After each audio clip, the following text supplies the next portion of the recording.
welcome to RealTime Labs. We're going to try to answer your most common questions about these test results, and it takes some context and a number of factors to really put the pieces together and interpret the whole meaning for your case. So I'm here to help you get oriented in that.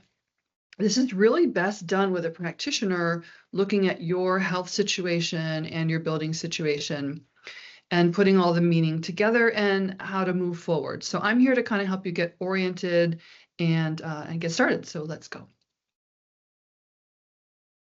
What do these results mean? That's the burning question here. So let's orient first what these test results are showing us. We're looking for 5 different groups of mold toxins. We're not looking for mold in your body. We're looking for the toxins that mold produces. Mold can make you allergic. That's a different issue than what we're looking at here. A few people might get infected by mold. That's not very common, but again, that's not what we're looking at here. We're looking at the mold toxins that have a number of effects in your body by themselves. In fact, I think they're really often the biggest impact of chronic mold exposure is the mold toxins. We're using ELISA method.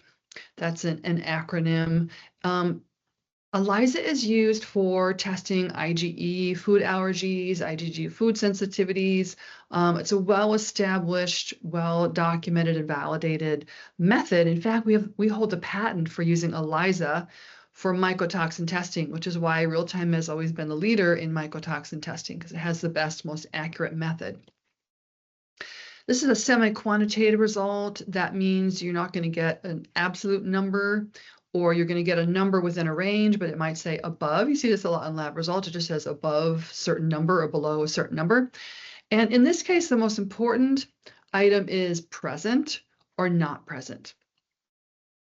Okay, above and beyond anything else, present or not present is the most important issue.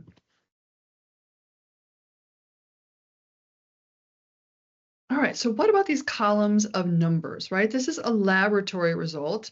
It's kind of intentionally done this way so that there's no normal range. We don't want to give the impression like here's a normal range of these mold toxins to have in your body. But let's see what this means so we can apply it to you. So again, we're looking for these different mold toxins. Some of them are individual and some of them are groups of mold toxins. Gliotoxin is a derivative because it's the most accurate form for which to look. Each row is an individual group or individual mold toxin. The value is your number. So this is your result, or we're basing your result present or not present on the value. So it's parts per billion of urine, parts per billion that we find of these toxins in the urine. These are virus-sized particles. So you don't need a lot. You don't need more than a few parts per billion to be having an impact on your health. All right, so the result is the main thing, present or not present, or equivocals. We'll get to that.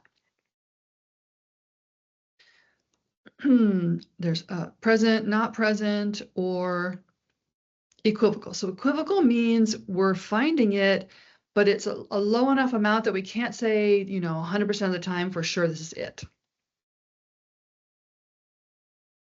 Present is definitely there. Okay, so we'll get into the details of that on the next video.